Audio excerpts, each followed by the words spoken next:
12월 6일 금요일 계시록 20장 7절부터 15절까지의 말씀입니다. 말세의 사탄은 그의 세력이 잠시 활동할지라도 주님은 그들을 모두 심판하실 것입니다. 20장에서 행함이 심판의 중요한 기준이 된다는 것을 보여줍니다. 예수 그리스도를 믿는다면 그에 걸맞는 행함이 있어야 하지요. 그리스도인이 믿음이 있다고 해서 행함을 면제받는 것이 아니라 믿음의 열매로서 거룩한 행실을 보여야 합니다. 구원의 조건이 아닌 구원의 열매로서의 행함은 얼마든지 강조할 수 있습니다. 7절 10절 말씀을 함께 읽어볼까요? 천년이 다 차면 사탄이 그 옥에서 풀려날 것입니다. 그는 옥에서 나와 땅의 사방에 있는 나라들 곧 곡과 마곡을 현혹해 전쟁을 위해 그들을 집결시킬 것입니다. 그들의 수는 바다의 모래알과 같을 것입니다. 하나님께서 정하신 천년이 끝나면 사탄은 옥에서 풀려납니다. 사탄은 잠깐 풀려난 기간에 땅의 사방에 있는 나라들을 열정적으로 미혹하고 현혹할 것입니다. 계시록에서 땅이 바다와 대조될 때는 팔레스타인 지역을 뜻하고 하늘과 대조될 때는 천상에 속하지 않은 자들을 뜻합니다. 그러니 땅의 사방은 팔레스타인 중심의 만국이고 여러 나라를 말하는 것이지요. 만민 중에 미혹될 자는 땅에 속한 자들입니다. 이 시기에 곡과 마곡도 미혹될 것이다 라고 나오지요. 이 곡과 마곡은 에스겔서 38장부터 39장의 말씀을 참고하면 곡은 하나님의 심판 도구로 쓰임받을 왕을 말하고요. 마곡은 곡 추종자들의 영역으로 예언되었습니다.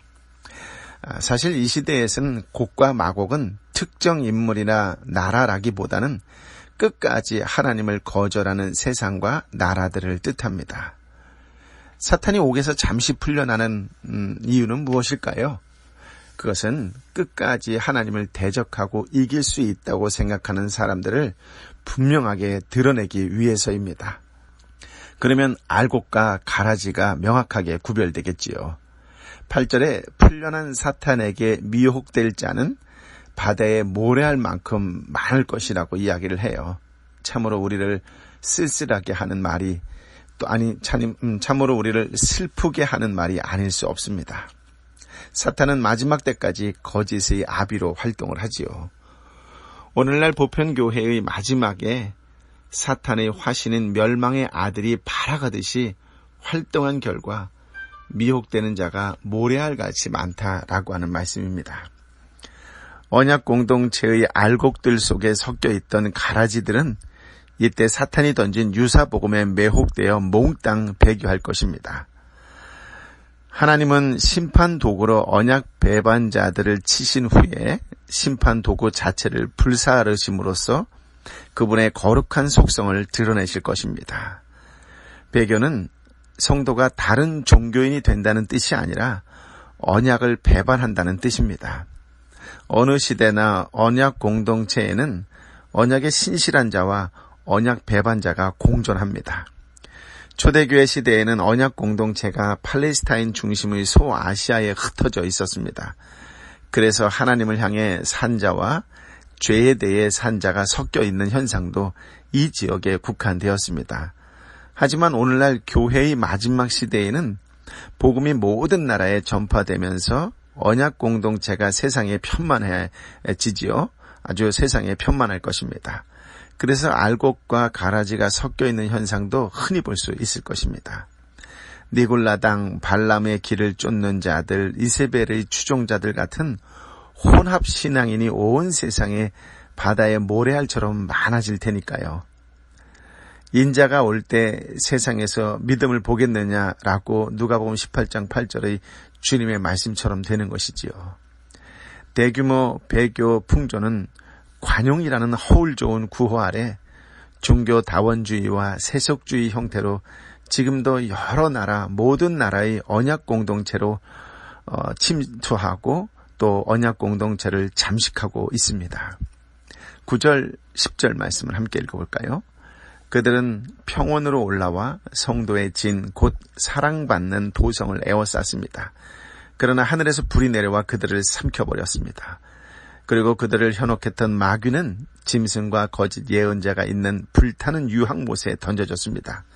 그들은 영원토록 밤낮 고통을 당할 것입니다. 미혹당한 자들은 드넓은 평원을 건너 올라와서 성도의 진과 하나님께 사랑받는 성을 포위하지요. 사탄이 모든 나라를 미혹한 목적은 백마타신 분의 이 진영과 전면전을 벌이는 데 있습니다. 그런데 하늘에서 불이 내려와 그들을 삼켜버렸습니다.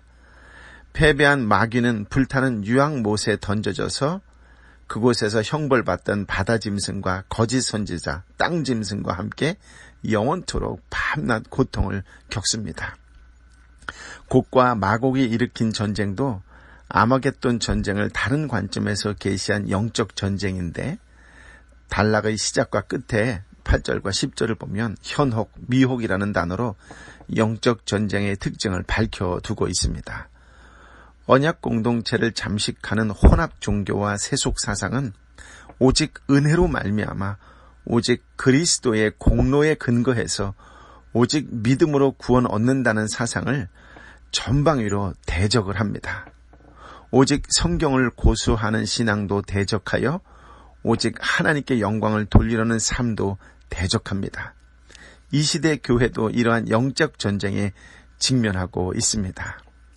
사탄의 화신이 물리적 전쟁을 활용할지라도 목표는 모든 나라의 교회를 바른 신앙에서 떠나 하나님을 대적하도록 미혹하는 데 있습니다.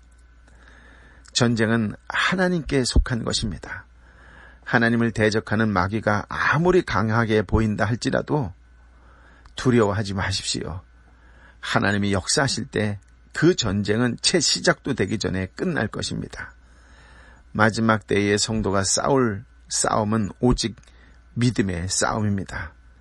주님이 그러셨듯 성도 역시 반드시 승리할 것이고 이미 이긴 싸움이라고 하는 확고부동한 믿음을 가지고 세상 속에서 승리하는 저와 여러분이 되시기를 예수님의 이름으로 축복합니다. 11절부터 13절까지의 말씀인데요. 함께 읽어볼까요? 또 나는 희고 큰 보좌와 그 위에 앉으신 분을 보았습니다. 땅과 하늘이 그의 얼굴 앞에 사라지니 흔적도 찾아볼 수 없었습니다. 그리고 나는 큰 사람이든 작은 사람이든 죽은 사람들이 그 보좌 앞에 서 있는 것을 보았습니다. 책들이 펼쳐져 있는데 또 다른 책 곧 생명의 책도 있었습니다. 죽은 사람들의 책들 안에 기록된 대로 심판을 받았는데 그 안에는 그들의 행위가 기록되어 있었습니다. 또 바다는 그 속에 있던 죽은 사람들을 내놓고 사망과 음부도 그 속에 있던 죽은 사람들을 내놓았습니다. 그리고 각 사람은 자기가 행한 것에 따라 심판을 받았습니다.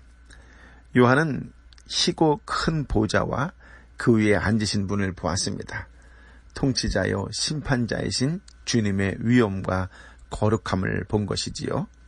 주님이 심판을 행하실 때 온 천지가 감히 서지 못할 것입니다. 이전의 땅과 하늘은 그분 앞에서 형체가 완전히 사라졌습니다. 요한은 지위 고하에 상관없이 모든 죽은 자들이 부활하여 그 보좌 앞에서 심판을 받기 위해 서 있는 것을 보았습니다. 죽은 자들의 행위를 기록한 책들과 생명책이 함께 펼쳐져 있었습니다. 영적으로 죽은 자들은 행위의 책에 기록된 자기 행위대로 심판을 받지요. 공의로운 주님은 각 사람을 행위대로 심판하십니다. 여기서 행위대로 심판받는다는 말을 오해하지 마십시오. 이 행위는 하나님을 사랑하는 사람들이 드리는 믿음의 행위입니다. 주님의 심판 앞에서 아무도 죄에 대해 핑계를 대거나 변명할 수 없습니다.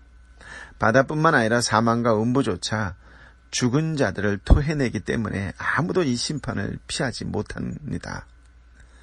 죽음은 최후의 도피처가 아닙니다. 마귀는 자기 마음대로 살다가 죽으면 모든 것이 끝나는 줄로 생각하지만 죽은 후에는 반드시 하나님의 심판대 앞에 서야 하고 반드시 행위에 따른 형벌을 받아야 합니다. 하나님은 대적을 집단 처벌하시지 않습니다. 각 사람을 자기 행위대로 심판하십니다. 이 심판의 심각성은 자기 행위로만 심판을 면할 만큼 충분히 의로운 인간이 없다는 데 있지요.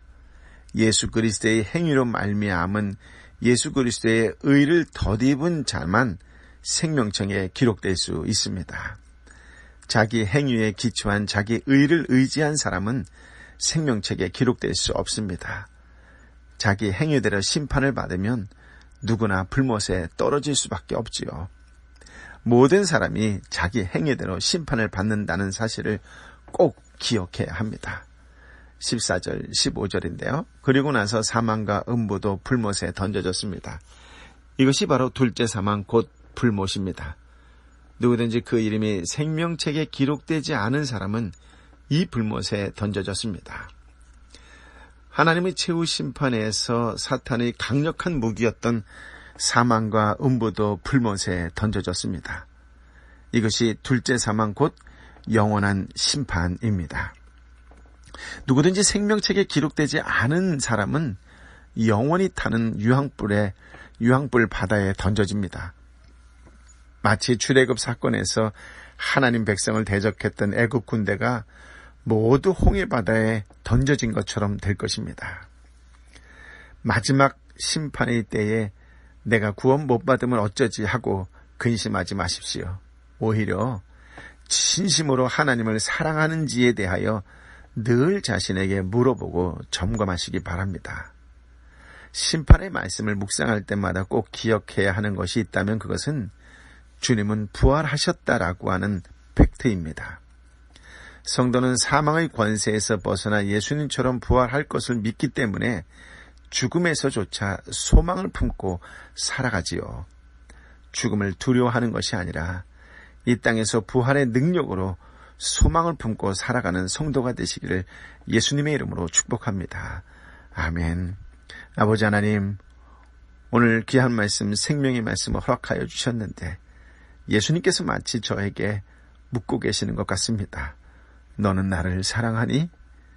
하나님은 사랑이다. 너도 역시 사랑으로 살아가고 있니라고 묻고 계시는 것이지요. 사랑은 허다한 죄를 덮는다고 했는데 주님, 하나님을 사랑한다고 날마다 고백하며 수시로 무시로 점검하는 사랑의 사도가 되게 하여 주옵소서. 예수 그리스도께서 그러셨던 것처럼 이 땅의 사람들을 사랑으로 대하고 사랑을 나누어주는 축복의 통로의 삶을 살아가는 믿음의 사람이 되게 하여 주옵소서. 어떤 상황 환경 속에서도 예수님은 부활하셨다라고 하는 그 믿음, 그 분명한 사실을 나의 믿음으로 받고 온전히 소망을 품고 살아가는 믿음의 사람이 되게 하여 주옵소서. 이제는 우리 주님 예수 그리스도의 은혜와 아버지 하나님의 크신 사랑과 성령 하나님의 위로 역사 교통 충만하심이 어떤 상황과 환경에서도 두려움이 아니라 오히려 역설적으로 부활의 소망을 품고 상황 환경을 뛰어넘는 그 사랑으로 축복의 통로요, 은혜의 통로요, 구원의 통로로 살겠노라고 다시금 결단하고 결심하는 하나님의 사람들 한 사람 한 사람 머리 위에 저들이 세상에 손을 내밀고 발걸음으로 다가가 끌어안아주는 3터와 1터의 사람들 한 사람 한 사람 머리 위에 특별히 이 시간 육신의 연약함으로 아파하고 지쳐있는 내 사랑하는 이웃 머리 위에 열방의 선교사님과 선교지 위에 이제부터 영원토록 함께하여 주옵기를 간절히 축원하옵나이다. 아멘.